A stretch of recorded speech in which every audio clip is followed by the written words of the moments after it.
बाबरी मस्जिद इन्हदाम की बरसी के मौके पर दिल्ली में मुजाहरा कर रही समाजी तंजीमों को पुलिस ने हिरासत में ले लिया। आज 16 समाजी तंजीमें मंडी हाउस से जंतर मंतर तक एहतजाज करने वाली थीं। तकरीबन 100 से ज्यादा एहतजाजियों को पुलिस ने हिरासत में लिया। एहतजाजियों का कहना है कि बाबरी मस्जिद के मामले में इंसाफ नहीं हुआ। एहतजाजी इंसाफ का मुतालबा कर रहे थे।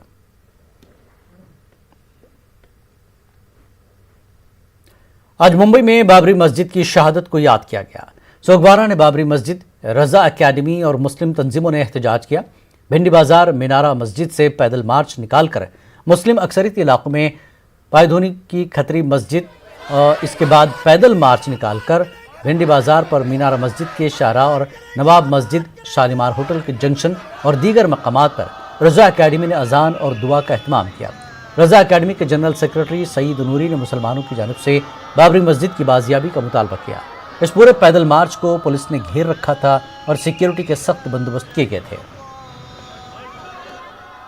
के मुताबिक अजानें होती हैं, लिहाजा हमारा पहले दिन से मुतालबा है कि बाबरी मस्जिद जहाँ पर थी वहीं पर बाबरी मस्जिद बनाई जाए, क्योंकि दुनियावी कानून जो भी कहें, शरई कानून और इस्लामी कानून ये है कि जहाँ पर एक मरतबे मस्जिद तामीर हो जाती है वो तहत सरा से लेकर अर्श आज़म तक मस्जिद ही रहती है। उसकी मस्जिदियत जो है वो क़यामत तक मस्जिद ही रहेगी और वहाँ पर कोई कुछ हो जाए मगर वो मस्जिद ही रहेगी, भले कुछ भी कर ले। हम अपनी नस्लों को ये पैगाम दे रहे हैं कि वो बाबरी मस्जिद को याद रखें और जब भी इंशाअल्लाह ताला अल्लाह की तौफीक से वहाँ पर बाबरी मस्जिद बनेगी तो इंशाअल्लाह ये अज़ानें बाबरी मस्जिद के मीनार से इंशाअल्लाह गूंजेगी। बाबरी मस्जिद बचाओ कमेटी ने बाबरी मस्जिद की बरसी के मौके पर मालेगांव के बड़ा कब्रिस्तान पहुंचकर इज्तिमाई अजानें दी।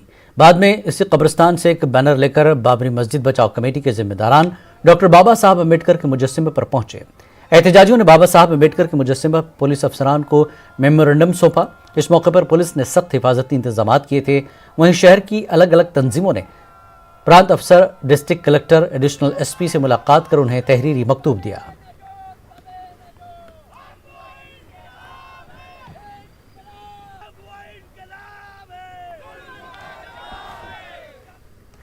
बाबरी मस्जिद की बरसी की मुनासिबत से रजा अकेडमी की जानिब से औरंगाबाद शहर के चंपा चौक इलाके में इज्तिमाई अजान का एहतमाम किया गया। बाबरी मस्जिद के इन्हदाम के दिन भी शहर में अजान दी गई थी।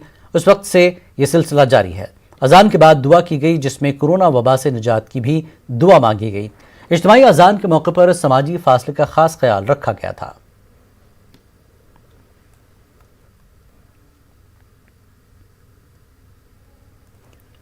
छह दिसंबर बाबरी मस्जिद की बरसी के मौके पर औरंगाबाद में एसडीपीआई की जानिब से रोशन गेट इलाके में एहतजाजी धरना दिया गया। सख्त पुलिस बंदोबस्त के दौरान मुजाहिरीन ने और सुप्रीम कोर्ट के फैसले पर अदम इत्मीनान का इजहार किया। मुजाहिरीन का कहना है कि सिर्फ बाबरी मस्जिद ही नहीं बल्कि मुल्क का सेकुलर ढांचा खतरे में है और आरएसएस इस मुल्क में ब्राह्मण राज लाने की दर पे है। इस मुजाहरे में नौजवानों ने बढ़ चढ़ कर हिस्सा लिया। धरने के पेश नज़र रोशन गेट इलाके में सख्त पुलिस बंदोबस्त किए गए थे।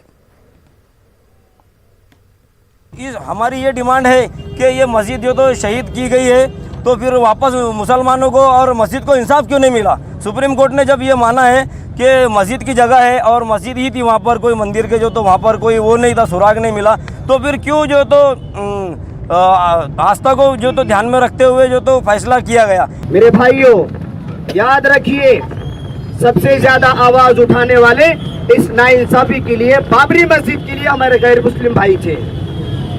मुसलमान खामोश थे, लेकिन सबसे पहले रोड पर आने वाले जो वकील थे वो गैर मुस्लिम वकील थे। क्यों आए रोड पर? उनको मालूम था आज अगर हम आवाज नहीं उठाएंगे कल हमारे गिरजाघर महफूज नहीं होंगे, आज अगर हम आवाज नहीं उठाएंगे कल बुद्धिस्ट घर महफूज नहीं होंगे, आज अगर हम आवाज नहीं उठाएंगे कल हमारी खुद की औलाद भी जो तो महफूज नहीं रहेगी।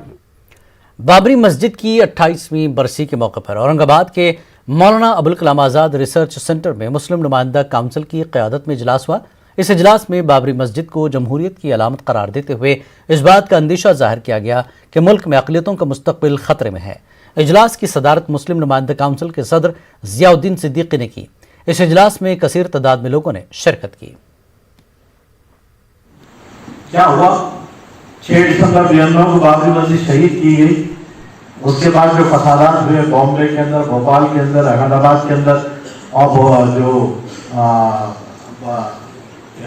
मुल्क के दूसरे इलाकों के अंदर इन फसादात का जो रिएक्शन हुआ वो क्या हुआ? उस फैसले का विरोध करता हूं, उस फैसले के साथ असहमति दर्शाता हूं और इस फैसले का निषेध भी करता हूं। बाबरी मस्जिद शहादत की बरसी के मौके पर आज नांदेड़ में social democratic party of India की जानिब से मकामी यूनिट की जानिब से कलेक्टर दफ्तर के सामने एहतजाजी धरना मुनक्किद किया गया। एहतजाजी मुजाहरे में सैकड़ों की तादाद में लोगों ने शिरकत की। SDPI के जिम्मेदारान ने सुप्रीम कोर्ट की जानिब से दिए गए फैसले पर अदम इत्मीनान का इजहार किया। SDPI के एहतजाजी धरने को मुख्तलिफ मिली, समाजी और सियासी पार्टियों की हिमायत हासिल रही। असल में देखिए 6 दिसंबर जो है हमारे लिए तारीख़ में जो है सबसे काला दिन है। हालांकि बाबरी मस्जिद को शहीद करने के बाद 27-28 साल तक उसको जो है यानी कोई फ़ैसला नहीं दिया गया, लेकिन फ़ैसला भी जो दिया गया वो इंसाफ के तकाज़ों के मुताबिक नहीं है। SDPI की तरफ से आज जो धरना दिया है नांदेड़ के कलेक्टर ऑफिस के सामने, वो धरने में हम आप वंचित बहुजन आघाड़ी के सभी जिम्मेदार कार्यकर्ता पदाधिकारी इसमें शामिल हुए हैं। इसका वजह यह है कि इस बाबरी मस्जिद के मैटर पे जो कोर्ट ने जजमेंट दिया है ये कोई जस्टिफिकेशन नहीं है, ये कोई न्याय नहीं है और ये मुस्लिम समाज के सभी लोगों की लड़ाई जारी रखने का एक प्रतीक है आज का धरना। ताज़ा ज़मीन के मालिकाना हक के मामले में सुप्रीम कोर्ट का हतमी फैसला आ जाने के बाद भी मुस्लिम समाजी और मिली तंजीमें बाबरी मस्जिद की शहादत को याद करके अफसोस का इजहार करती हैं। आज मेरठ में भी जमीयत उलमा हिंद की जानिब से दुआया जलसे का इनेकाद करते हुए इस दिन को यौम दुआ के तौर पर मनाया गया और मुल्क में मौजूदा दूसरी मसाजिद की हिफाजत के लिए दुआ की गई। 6 दिसंबर का वो दिन है जो इस तारीख के अंदर बदतरीन दिन माना जाता है, क्योंकि इस दिन मुल्क के अंदर जमहूरी निज़ाम के ऊपर जो एक कलंक लगा था, बाबरी मस्जिद को शहीद किया गया था और उसके बाद बाबरी मस्जिद का जो मुकदमा चल रहा था मंदिर और मस्जिद के बारे में, उसमें भी सुप्रीम कोर्ट ने आस्था की बुनियाद के ऊपर फैसला देकर मंदिर की को तामीर कराया जा रहा है। बाबरी मस्जिद की शहादत की बरसी की मुनासिबत से मजलिस तामीर मिल्लत ने इस्लाम में मसाजिद की अहमियत और बाबरी मस्जिद की शहादत के मौजू से गुलबर्गा में एक जलसे का इनेकाद किया। जलसे से उलमा किराम और कानूनी माहिरीन ने खिताब किया। उलमा किराम ने इस्लाम में मस्जिद की अहमियत पर रोशनी डाली, वहीं कानूनी माहिरीन ने बाबरी मस्जिद की शहादत और उसके बाद अदालती कार्रवाई और फैसले पर रोशनी डाली। अब बाबरी मस्जिद जब शहीद हो गई उसके बाद से जो हिंदुस्तान का जो रेपुटेशन था, जो धाक थी, वो ख़त्म हो गई। अब ये बाबरी मस्जिद के डिमोलिशन के बाद हमारा मौक़िफ़, हमारा पोजीशन सारी दुनिया में कमज़ोर पड़ गया, ख़राब हो गया है। कि आस्था की बुनियाद पर नहीं, आस्था के माने अकीदा, अंग्रेजी में फेथ, उसकी बुनियाद पर अगर फैसला दे रही है अदालत, तो मुसलमान हो गैर मुसलमान हो कहाँ जाएंगे। और उस पर मुफस्सिरीन कहते हैं दुनिया भर की जितनी मस्जिदें हैं और क़यामत तक जितनी कायम होंगी, सब के बारे में कुरान खुद कहता है वअन्नल मसाजिद लिल्लाह, ये सारी मस्जिदें अल्लाह के लिए हैं, यानी अल्लाह की मिल्कियत। अगर हम अपने मनसब को, दाई इलल हक के मनसब को अगर हम अदा नहीं करेंगे तो ना जाने क़यामत तक ऐसे कई बाबरी मस्जिद होते रहेंगे। वक्त का तकाजा है कि बिरादरान वतन को हम दीन का पैगाम सुनाएं। दिल्ली में ज़रूरी कानून के खिलाफ जारी किसानों के एहतजाज में हिंदू मुस्लिम सिख भाईचारा देखने को मिल रहा है। सभी किसानों की हिमायत के लिए इकट्ठे हो रहे हैं। पंजाब के मालरकोटला से आए मुसलमानों ने मीठे चावल का लंगर लगाया, जिसमें बिला लिहाज मजहब और मिल्लत लोग खा रहे हैं। एहतजाज में इस भाईचारे का जायजा लिया हमारे नुमाइंदे ने।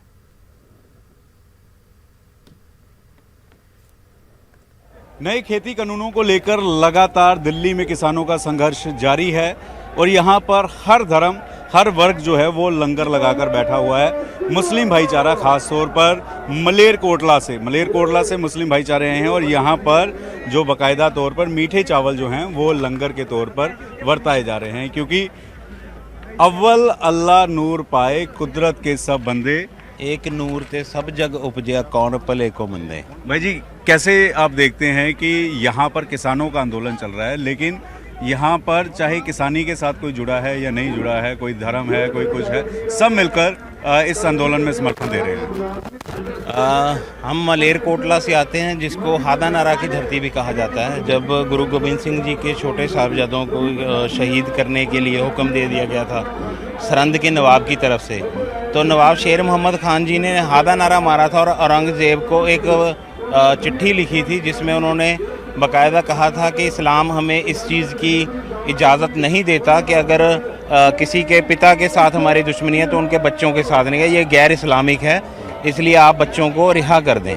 तो उसको हादा नारा के नाम से जाना जाता है। तो आप हम देख रहे हैं कि यहाँ पर बर्तन, बड़े बड़े बर्तन लेकर आए हैं। ये मलेरकोटला से बर्तन लेके आए हैं और मीठे चावल जो है आपकी तरफ से दिए जा रहे हैं। जी, ये मलेरकोटला की एक स्पेशल डिश है, जो मीठे चावल हैं। बहुत चाव से हमारे किसान भाई खाते हैं और बार बार यहाँ पे आते हैं।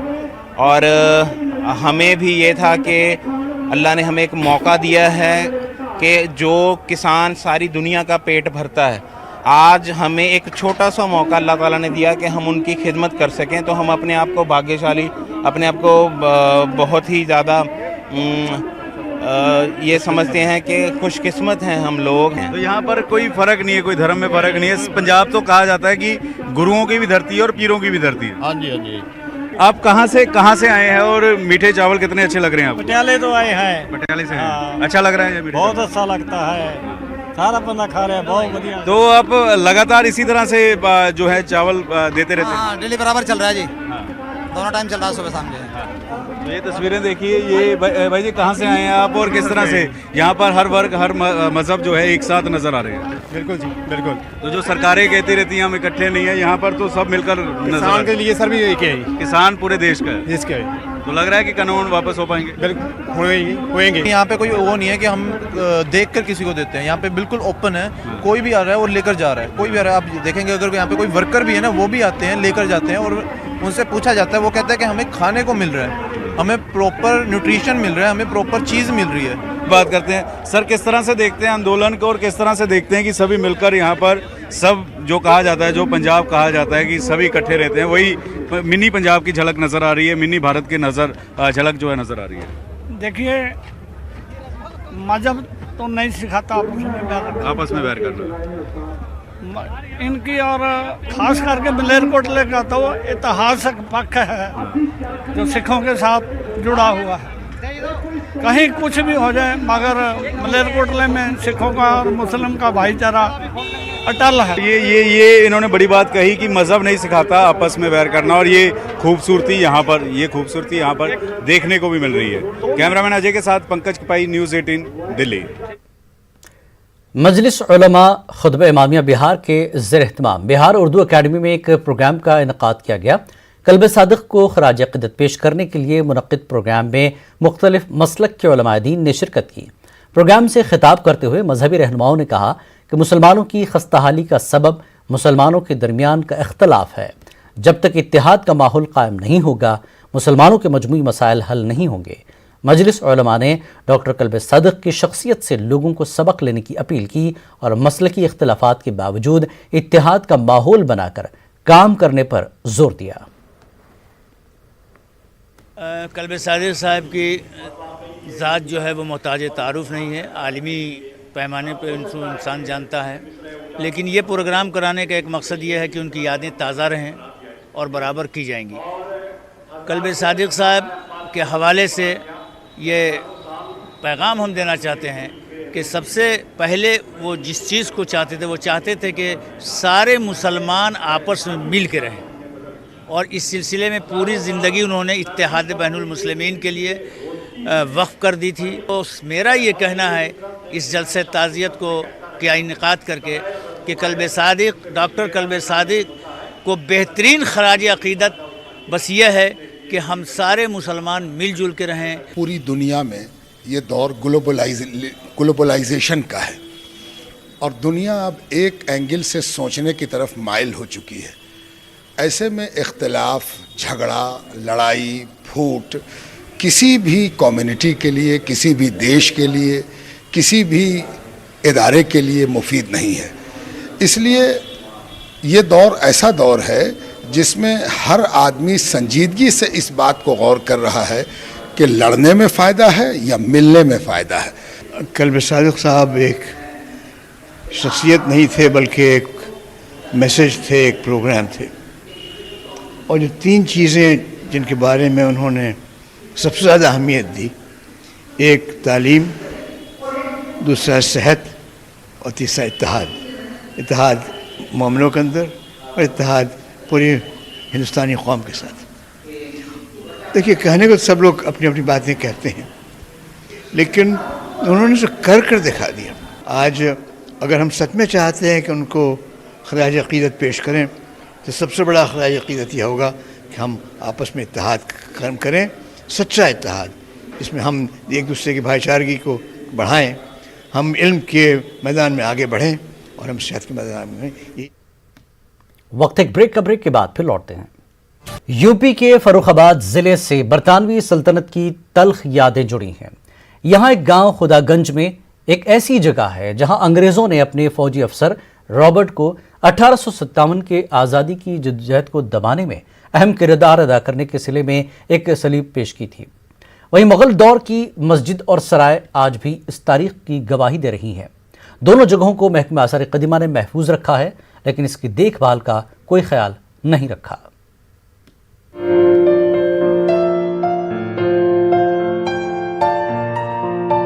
महकमे आसार कदीमा ने फर्रुखाबाद जिले के खुदागंज में वाक़ मुगल दौर की मस्जिद, कुछ फासले पर बरतानवी दौर की यादगार भी मौजूद है। हकीकत यह है कि महकमे आसार कदीमा इन दिनों आलमी सकाफती विरसे का हफ्ता मना रहा है। इसके बावजूद इन मकामात का कोई तस्करा नहीं किया गया। गांव खुदागंज से ताल्लुक़ रखने वाले सफीउद्दीन का कहना है कि यह शेरशाह सूरी के ज़माने में तामीर हुआ था। ये बात इन्होंने अपने बुजुर्गों से सुनी है। मुगल दौर में ताजिर दूसरे शहरों का सफर करने के लिए बैलगाड़ियों का इस्तेमाल करते थे। ये सराय मकामी नवाब ने ताजिरों के क़याम के लिए तामीर करवाई थी। वहाँ एक मस्जिद भी तामीर की गई थी।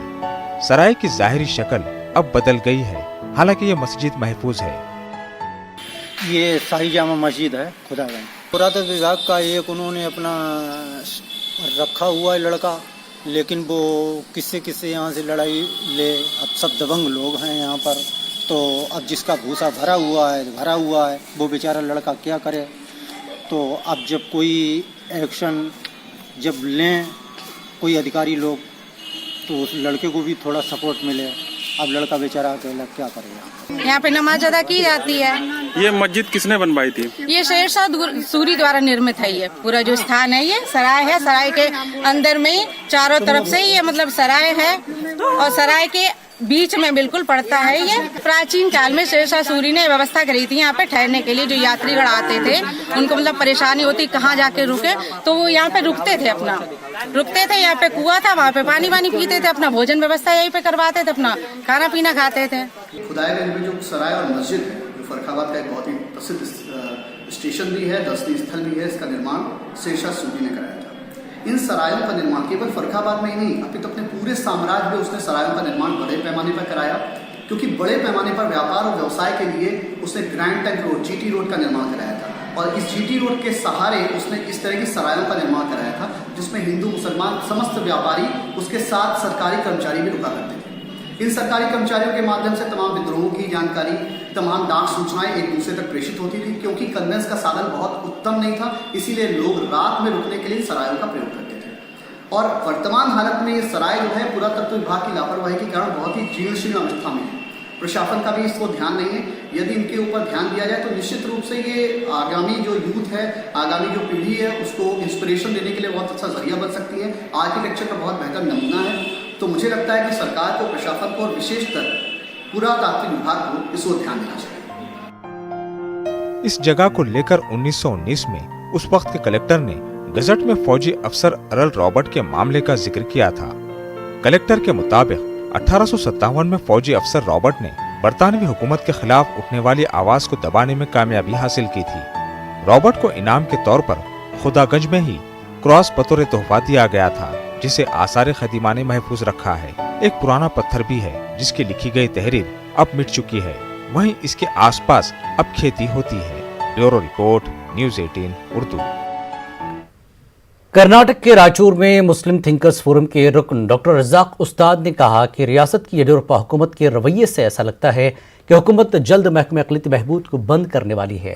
डॉक्टर रज़ाक उस्ताद ने बताया कि येडियुरप्पा हुकूमत के आने से पहले 2400 करोड़ रुपए अक़लियती बजट था, लेकिन इसमें मुसलसल कटौती की जा रही है।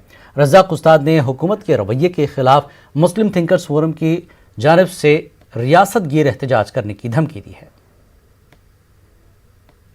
कर्नाटका गवर्नमेंट BS येडियुरप्पा के लीडरशिप में जो बना हुआ है, ये गवर्नमेंट आने के बाद माइनॉरिटी डिपार्टमेंट को मूंचने की ठान लिए हैं, क्योंकि जो ये गवर्नमेंट आने से पहले माइनॉरिटी डिपार्टमेंट का जो टोटल बजट था वो बजट 2400 करोड़ बजट था।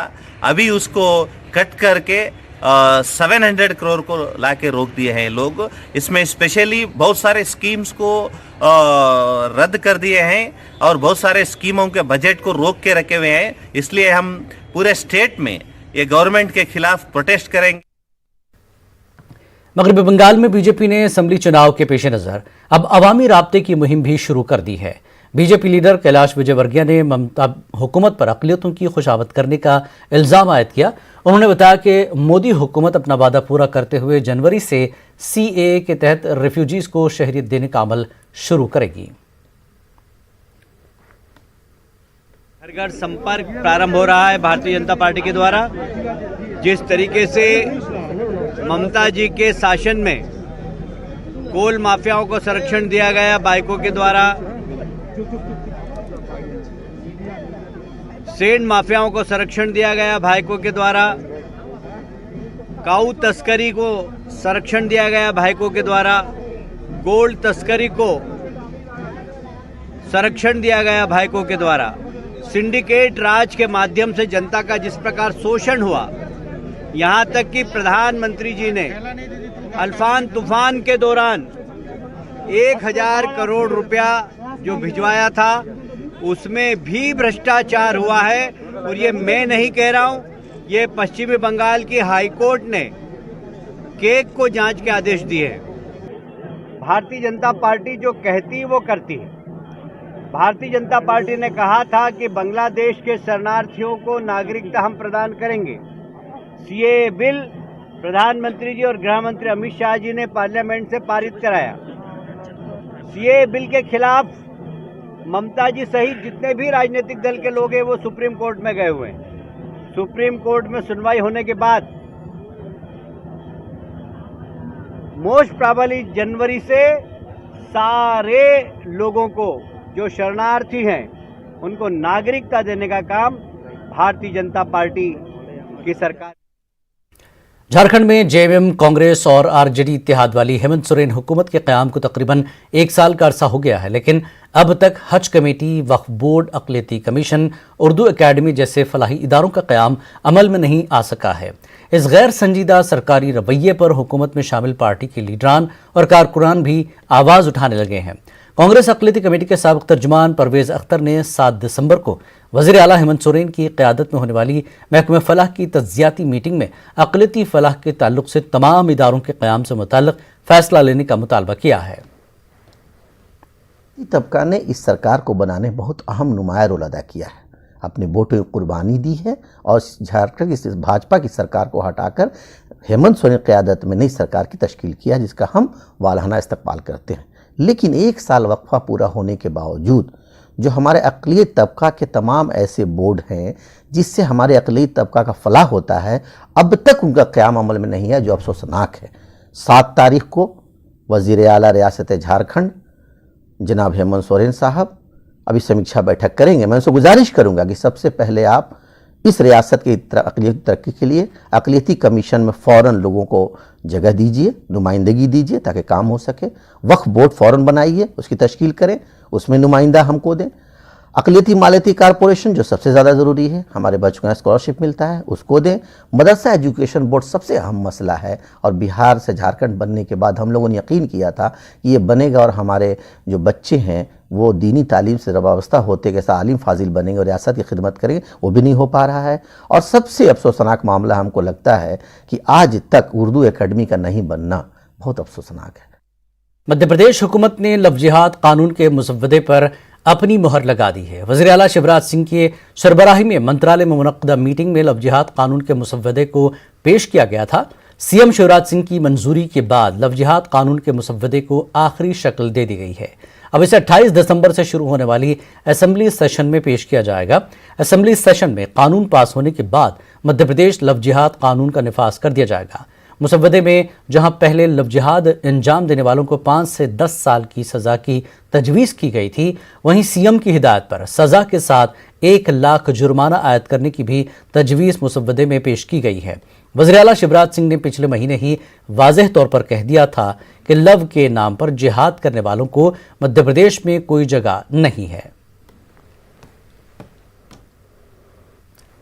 एमपी में बीजेपी के रियासती सदर वीडी शर्मा ने लव जिहाद के मुजव्वज़ा कानून पर जानकारी दी। जिहाद के नाम पर आप अपना धर्म छिपाकर, आप अपनी आइडेंटिटी को छिपाकर उन मासूम बेटियों को आप गुमराह करके अपने साथ छल करके विवाह करते हैं। अगर वो एक धर्म के लोग ज्यादा करने का प्रयास करते हैं तो वो समझें इस बात को। तो इस किसी धर्म के खिलाफ कानून नहीं है। कानून छल कपट करके धर्म के अपने धर्म को छिपाकर गुमराह करके शादी करके धर्म परिवर्तन करने का जो दबाव है उसके खिलाफ ये कानून है। तो उसमें कड़े कानून के साथ उनको 1 से 3 वर्ष की सजा होगी। अगर कोई हमारी नाबालिग बेटी है, अनुसूचित जाति जनजाति के लोग हैं तो 2 से 5 वर्ष 10 वर्ष की सजा होगी, 3 से 10 वर्ष की सजा होगी। ऐसे अन्य सजाओं से लेकर के उनके ऊपर और प्रावधान के साथ कानूनी कार्रवाई करने का इस धर्म स्वातंत्र अधिनियम के अंदर प्रावधान है। और ऐसे जो लोग हैं कि गुमराह करके किसी प्रकार से छल करके विवाह के माध्यम से धर्म परिवर्तन करना चाहते हैं, वो इस कानून के दायरे में आकर के वो ऐसा नहीं कर पाएंगे और कड़े कानून के साथ उनको सजा होगी। ये इस धर्म स्वातंत्र अधिनियम के अंदर व्यवस्था। खास बात इंडिया में फिलहाल इतना ही। ताज़ा खबरों के लिए आप हमारी वेबसाइट लॉगिन कर सकते हैं news18urdu.com पर। आदाब।